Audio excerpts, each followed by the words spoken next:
and the code aligns with the GM, then Blueberry will guide the team, and Petro will wax steam. This is the dawning of the age of Binnington. Age of Binnington.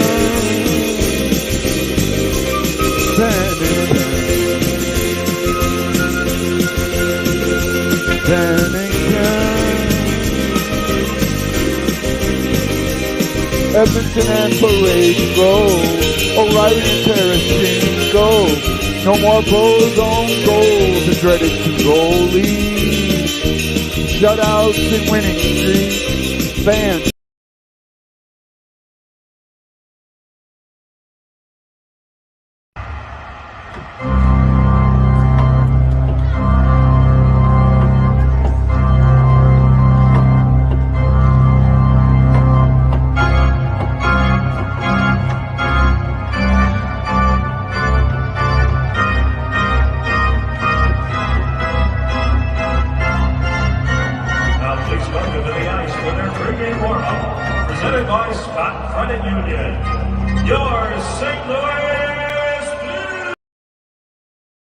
BlueNote fan report.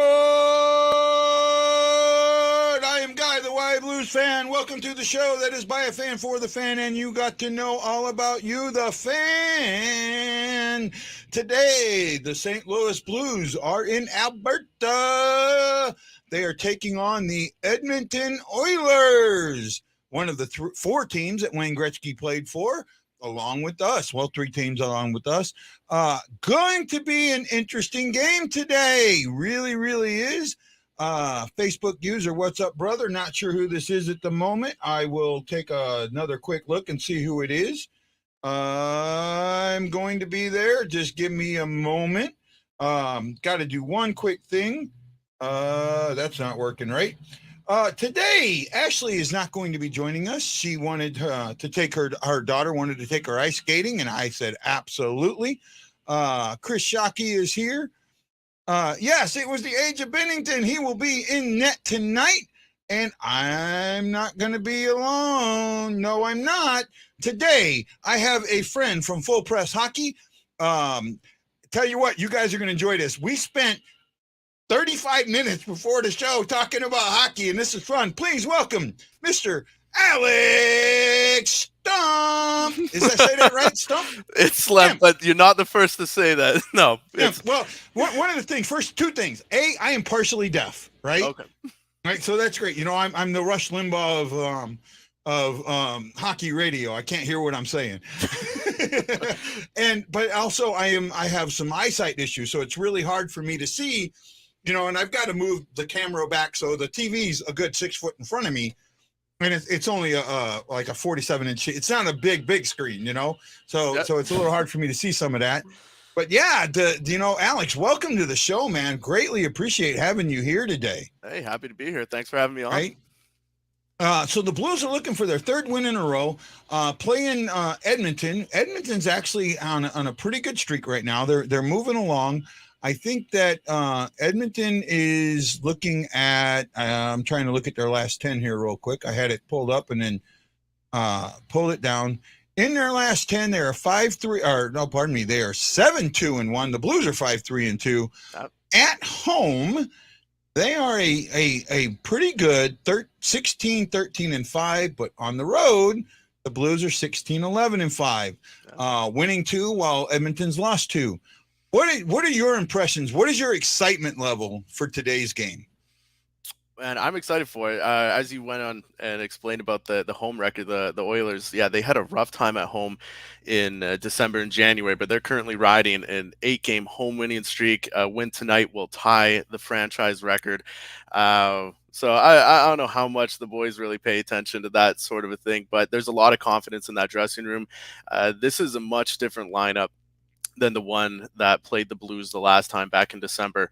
It's deeper from top to bottom on the forward end and on the back end. So I'm excited to see what this team is going to do, because St. Louis is going to be a real test for them. I mean, they had a great game against the Kings a couple nights ago that had a nice playoff atmosphere to it. So I'm hoping for the same thing tonight. I'm really excited for this game.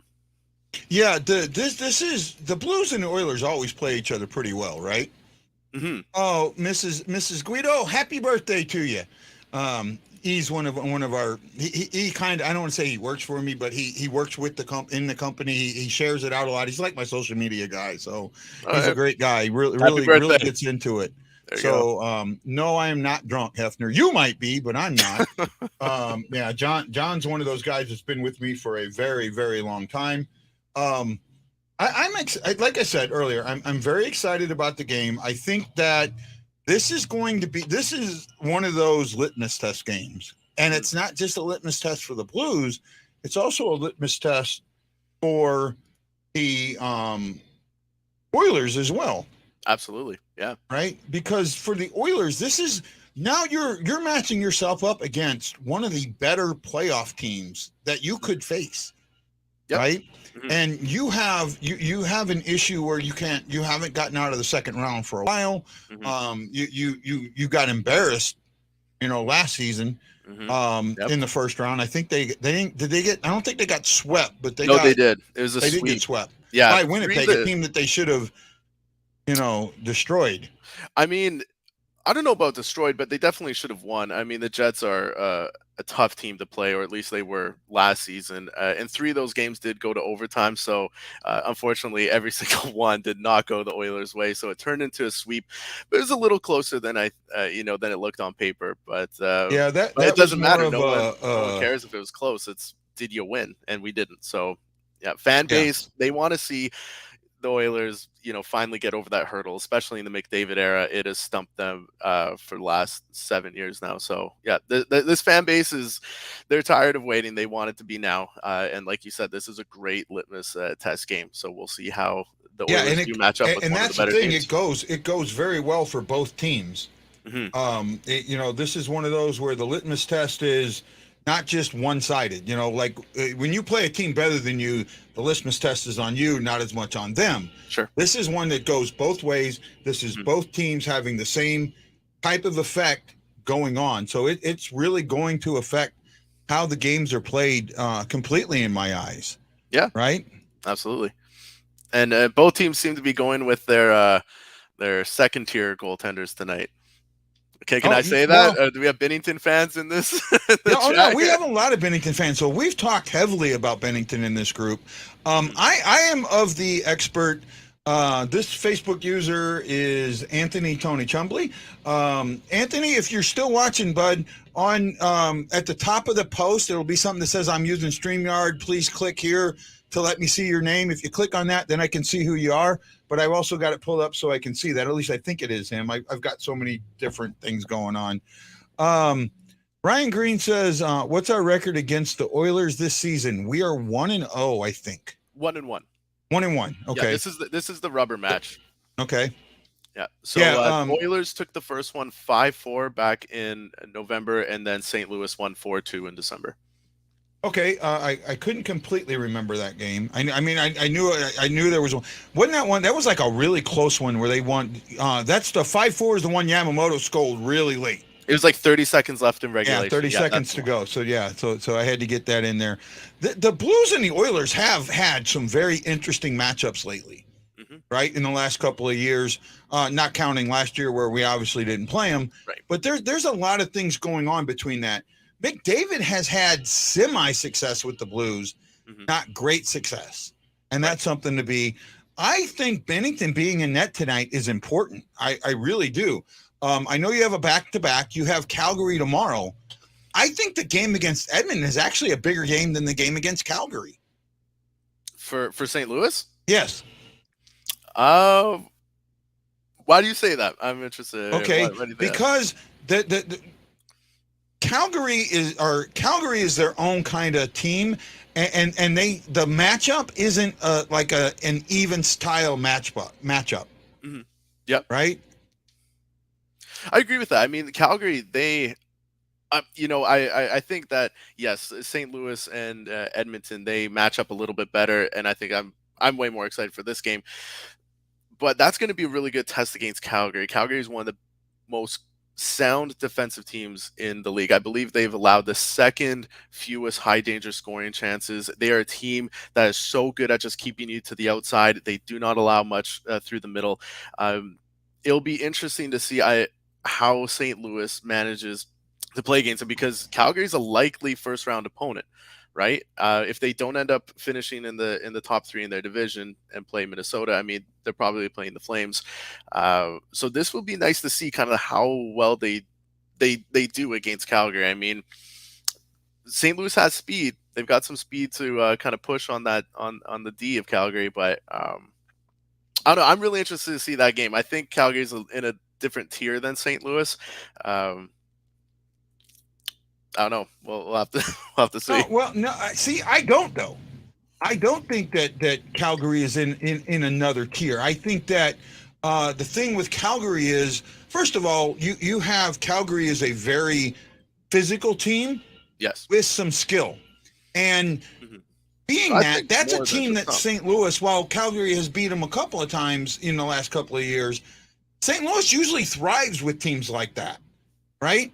And those 2 points. So in this game, I said you needed between 6 and 7 points in this four game set they had. Vancouver twice, Calgary or Edmonton tonight, Calgary tomorrow. Well, you've gotten 4 of them already. This game, you take those 2 points tonight, and tomorrow doesn't matter. So this game has more weight to it than Calgary does at the moment, and that's why I feel like this is a bigger game and a better matchup for the Blues than Calgary would be. Okay. I mean, this is I'm probably weird when their I look easier at games, 2 so. Right? I think that this game against Edmonton is going to be their easier of 2 points. Maybe that's why Barabé has gone with Binnington on the first of a back-to-back. I haven't followed the Blues too much. Is it normal on their back-to-backs that they go Binnington then Husso, or has that been just it depends on who they play? Okay. Right? Yeah. So then there really you go. Does. He must see that Edmonton is an easier 2 points to grab than Calgary. Yeah. Well, I don't think it's that Edmonton's an easier 2 points to grab. I think that Berube is putting more weight on the Calgary game. Okay. I'm trying to get my TV to work. It's because right now it's not. Oh, gotcha. So I'm kind of dealing with that at the moment. Yay me. Yeah, my fun. That's kind of where I'm at it there. I think Berube is putting more weight on that, and that's why he has. And I also think that Binnington has more. Binnington has actually played Calgary or played Edmonton a little bit more, and I think the difference between Edmonton and Calgary with Binnington is that the difference between Binnington and Husso, and we talked a little bit about Husso. Husso is a little more technically sound than Binnington is. You don't need a technical sound goalie against McDavid. You need a out of your seat, out of your pants, somebody that moves around and does different things. You need that type of goalie against that Dominic Hasek type fish out of water. Right? You need a seat of the pants. You need an improvision, a goalie who can improvise. I think that Binnington is more of an improviser than Husso is, and that's why I think that it makes more sense to have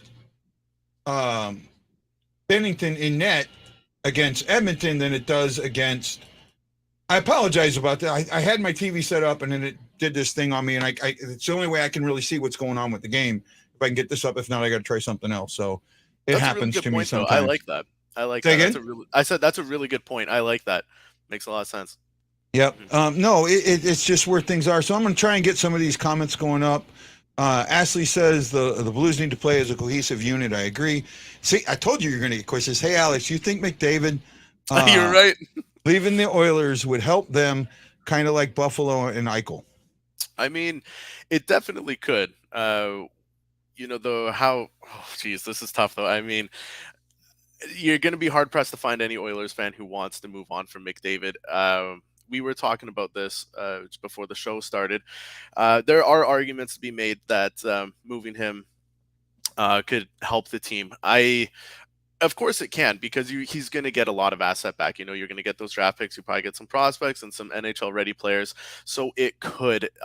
What sort of package that look like? I haven't really seen anything that makes sense to me. But it's got to be dollar in, dollar out. It has to be dollar in, dollar out. Well, with the cap being the way it is, it'd have to. It's interesting. Whichever GM decides to trade McDavid, I think it's almost career suicide. It is such a gamble, because if it doesn't work, that's it. You're not being a GM in the league anymore. But if it does work, you look like a genius. I love how the Eichel one has turned out for Buffalo. They got a fantastic prospect. With Krebs and who else was part of there? Alex Tuck was.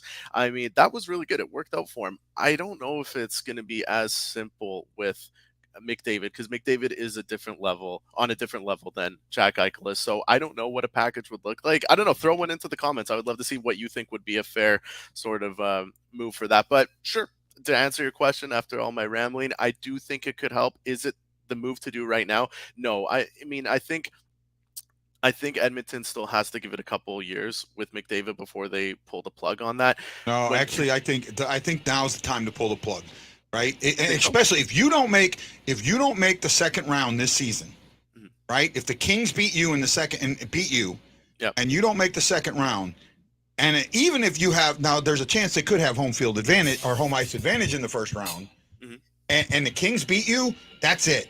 I'm done. McDavid, you're out. Right? At this point, McDavid needs to go. And that's how I kind of feel about it there. It would be an ugly offseason in Edmonton, that's for sure. Absolutely. Right? Because you are going to get a lot more people if they don't get it done this year. You're right. There's going to be a lot of angry people, and a lot are going to be calling for big moves, whether it's McDavid goes or Draisaitl. I will say, if I had to get rid of either one, it would be McDavid. Yeah, it's time for me. Anthony, I've been talking all about the Blues and neutral zone passes. Me and Alex were talking about that pre-show. It's a huge part of the Blues. And also, one of the things different with the goalies. Yeah, it has been different with the goalies. This is Mike Dante. Hey, Dante's Inferno. You'll see Dante. If Dante stays on, and because Alex is going to join us for the pre-game or the intermissions and the post-game, you will see Dante go from the highest of high to the lowest of lows in 9.6 seconds. Oh boy. Yeah, it doesn't take much. Buckle up, eh? Do tell McKenna that Hasek was a fish out of water. He says Hasek was technically sound and that he set up the scramble. And it might be. I'm not going to, I guess he's saying don't tell that. McDavid also isn't injured during a trade if it did happen. I think that for me, it's dollar in, dollar out. And I see the McDavid thing totally different. McDavid is a once-in-a-lifetime generational player like Crosby. The front office needs to figure out. Well, here's the problem. You're not going to get – you're right, but you're not going to get the level – you pay him so much. You're not going to get that level of talent around him. And here's the other thing. He's had it. He's had 3 or 4 first-round picks overall play with him and go nowhere. Right? He's had Eichel. He's had Hall. Who else is he had? He's had 1 or 2 more, right? He's played with Hall, Eberle, Yakupov. Yakupov, right? There's another, a busted. RV was a 4th. Yeah. This is what I think with that, though. I think most NHL fans can agree that Edmonton would have a purge. You're 100% right.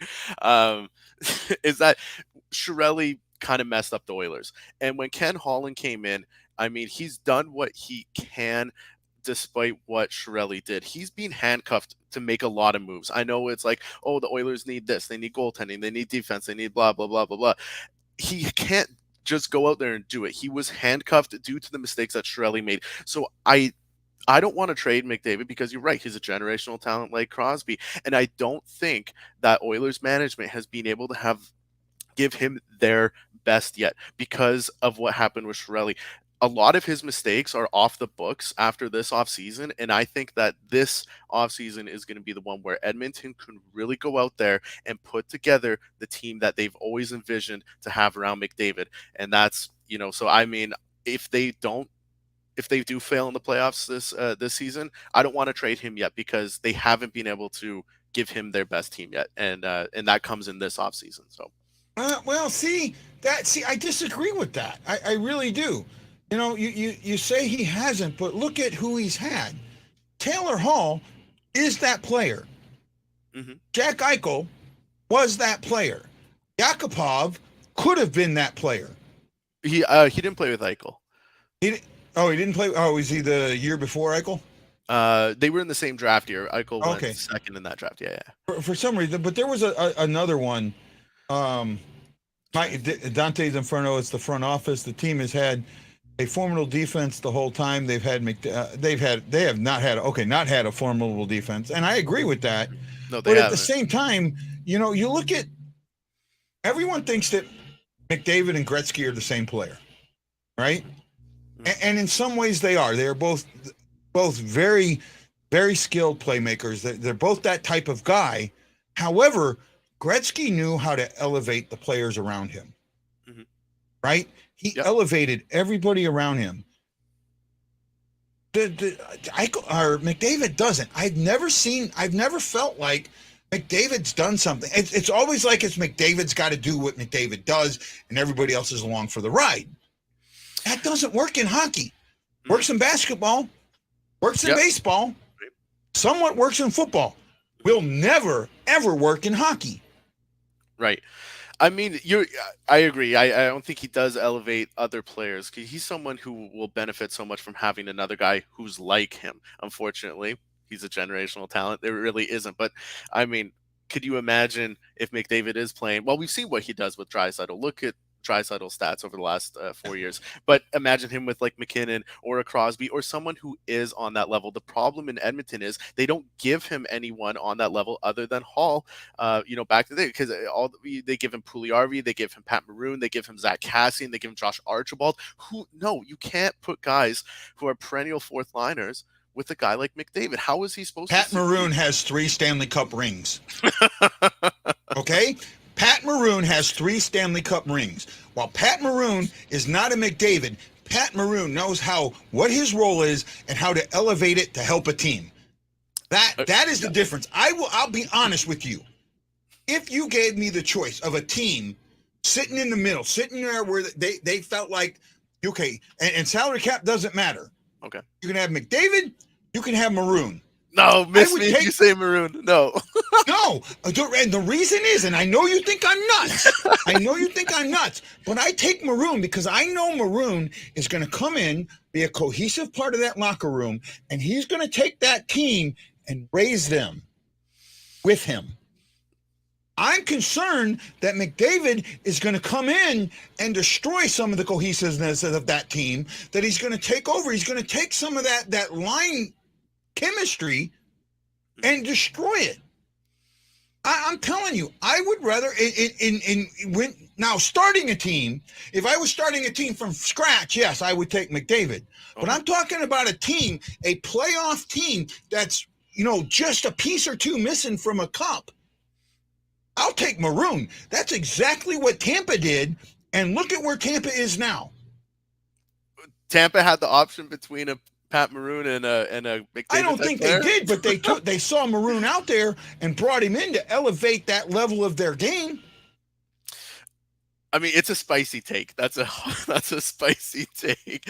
I don't think you're completely wrong on that at all. You're 100% right in the fact that Maroon is an awesome locker room guy who embraces his role, and it just is that like missing piece on a playoff team. I completely agree with that. Although if I'm a GM and I have the two, I just how would you not take McDavid? I mean, I just wouldn't be able to not. McDavid. Here's the thing. McDavid is 27. Now let's. I said the salary cap doesn't matter, right? Yeah. Let's put this in. Well, it doesn't matter to Tampa, right? Well, to Tampa it doesn't. But now let's put it in that the salary cap matters. Okay. That you have to match that $27 million. In order to match that 27 million, you have to give so much away that you're not getting. You're going to give more away than you're getting back.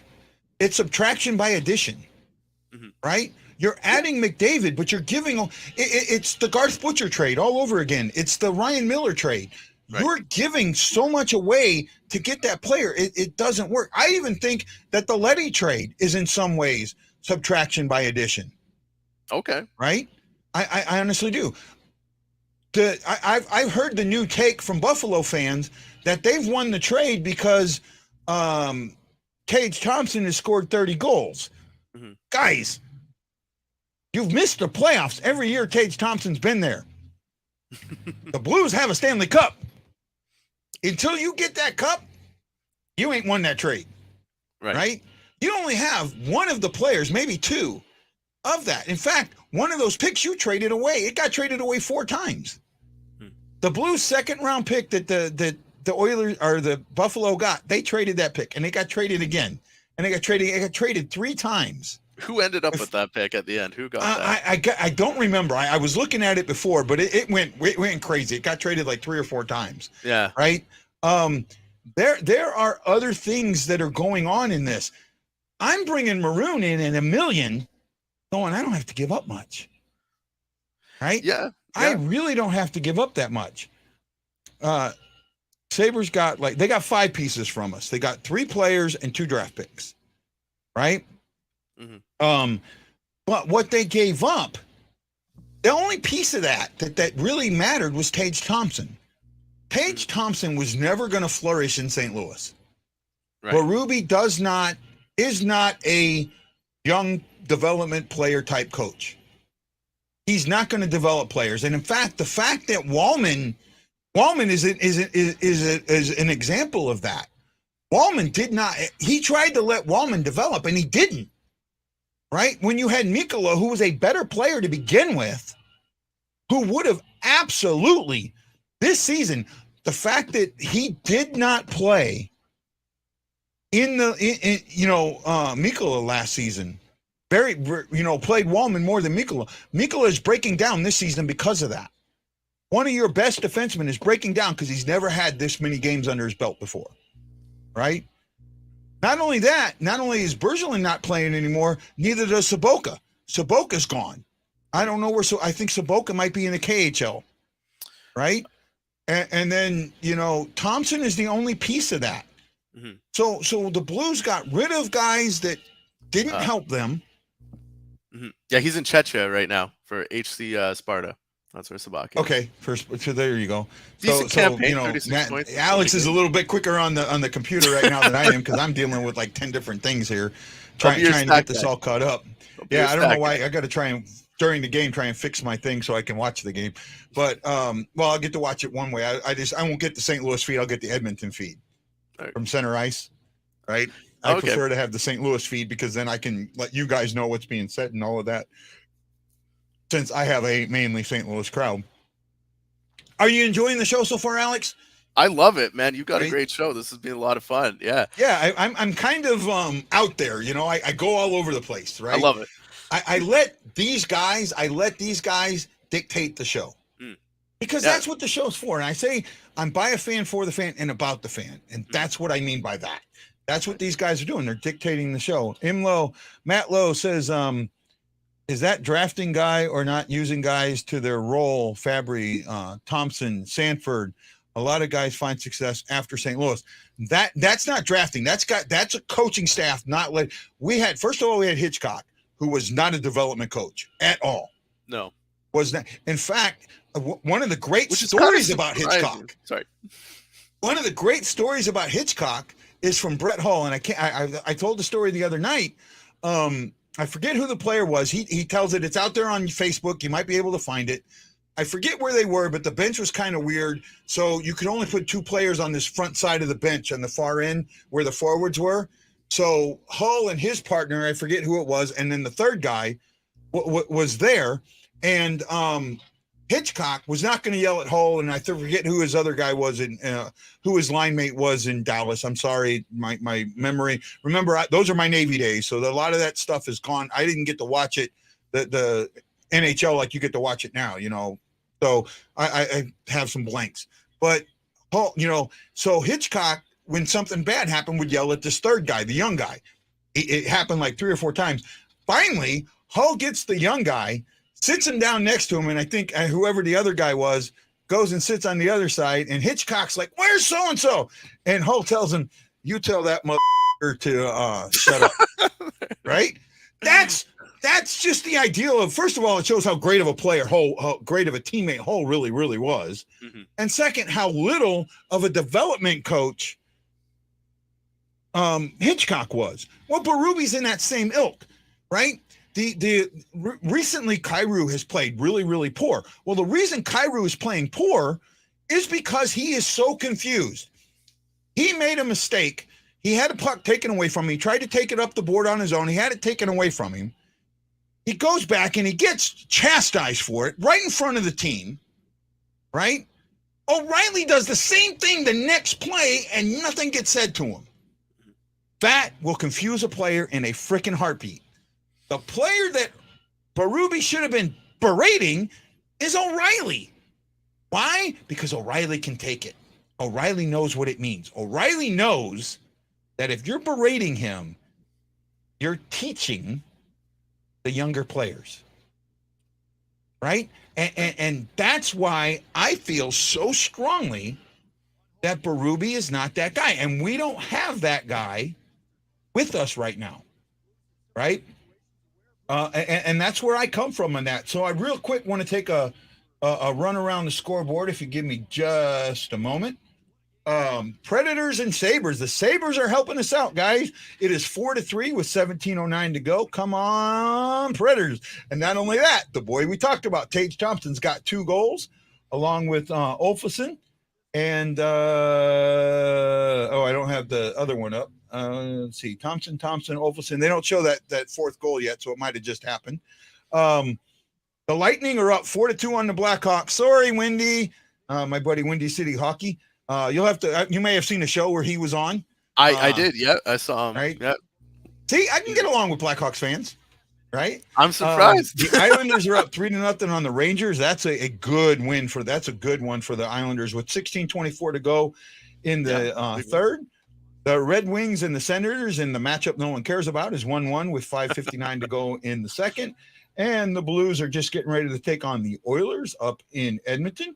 The Golden Knights will take on the Kraken a little bit later, along with the Ducks taking on the Coyotes in games that have a little bit of meaning to the Blues. I'm looking for, comes back. I'm looking forward to tonight's game. Right? Oh yeah, me too. I really am, because I think you're going to see. So the first 10 minutes of the game are going to be really interesting. Mm-hmm. Edmonton can start on time. The Blues don't. Mm. If the Edmonton starts on time and the Blues don't, this is going to get very ugly very fast. Mm-hmm. However, St. Louis is a team that can come back. Edmonton is a team that cannot hold a lead. So you're going to see a few different things happen in this first round. And also, I think Tarasenko has been playing just mad as of late. And if he plays mad tonight, I could see a Tarasenko Hattie. Tarasenko Hattie. I mean, he's got 3 goals in his last 5 games. So, yeah. Stick is heating up. Sure. Our draft picks in 2010s were about as good as it gets. Shouldn't have taken us till 19 to get to the Cup. Yeah, and that had a lot to do with Hitchcock and his style of coaching. And this is where Vladdy has become the vocal leader and standing up for the younger guys, because Hitchcock used to break him down all the time. Kyle says you could also argue that OR knows he messed up, and that's why nothing was said to him. See, but you're not talking to ORR. You're not talking to O'Reilly. You're berating O'Reilly, but you're not talking to O'Reilly. You're talking to every other player on that team. Right? I'm with you. I would love to see McDavid get in the way of a 95 mile an hour, 100 mile an hour Parayko slap shot, but Parayko won't fire it like he needs to. He's too nice. How can you have that slap shot and not have a mean streak? Right? That one just like mystifies me. Right? I don't see how you get there. Alex, thanks for coming on, man. Oh, Thanks for appreciate coming you on having me. for the pregame today and for the upcoming games. And I know you also cover the Panthers. I Yep. don't think the Blues play. They might play the Panthers again. If we do, we'll have to bring you on. We'll have to bring you on anytime, even on so I do an off night show Okay. called the Hockey Fan Report, where I just kind of talk about everything. Mhm. And you're more than welcome anytime you want to come on. Let me know, man, because and I'm hopefully you can get the word out to the rest of the Full Press guys how much fun this is and what the show is. And I'd love to get more of them on talking about the game and hearing my weird take on the game. I like it. No, I mean, I would love to come back. I'm a bit of a hockey nerd anyway, so I mean, I do cover Panthers and Oilers, but I feel like I can hold my own talking about just about any team out there. So, oh no, I'm maybe pretty not sure with you you can, Blues and guys. I like to try and do that too. Don't quiz me on stuff. I do like what the NHL's doing. The Canadian teams are doing the First Nation, honoring the First Nations. They did that the other night in Vancouver. They're doing it tonight in Edmonton, and I'm pretty sure they'll do it up in Calgary tomorrow. Yep. And with the Blues having a member of the First Nation in their coaching staff, being Craig Berube, a member of that group, it really, I think he's an Iroquois. I think that's what I heard him say. Okay. But to have him part of that, it really does raise the level of it. So I think that the schedulers got this one right in my eyes. Yeah. Right. And just before we get to it, what are your keys to the game for Edmonton? What are your keys tonight? Well, I mean, it's not falling behind. I mean, I know that you said Edmonton likes to get out hot, but they can get out hot, but they still love to concede that first goal. So I think the biggest takeaway, I don't know if I got 3, but I got 1, and that's to stick with the game plan.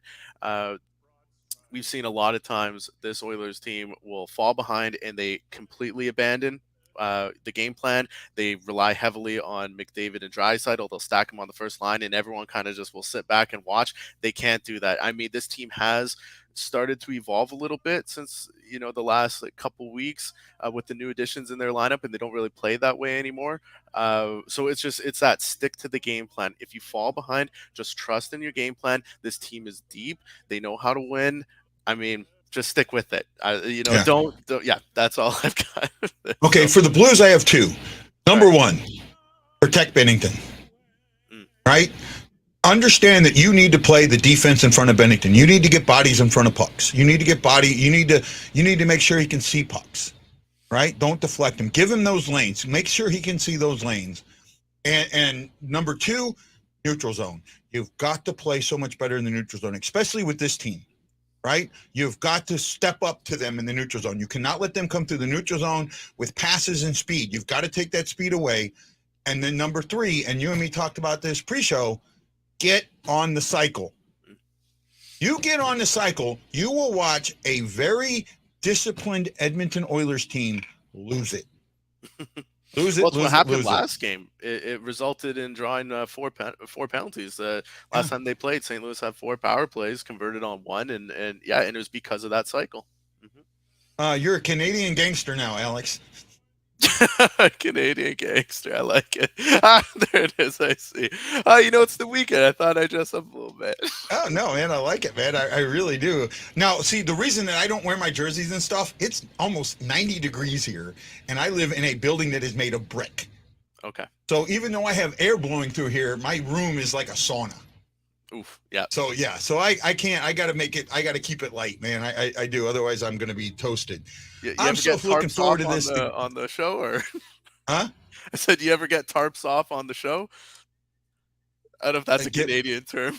I was just saying it gets so hot. Never mind. Oh no. Actually, it's been they saw me one night. I was draining. I caught COVID, and it hit me during a show. So everybody kind of seen me like, streaks of sweat. I'm a sweater, man. Streaks of sweat coming down. Mike Smith against Jordan Binnington. 2 goalies that are having issues that need to play great for their teams tonight. Let's see what happens. Google Earth a brick building in Hawaii, and you'll find Guy. There's a bunch of them, unfortunately. So this is Guy, the Hawaii Blues fan, for Alex Stemp from Full Press Hockey, saying aloha, mahalo, and we'll see you guys at the intermission show. Aloha, my friends. I can't find the right button again. Ashley would be calling.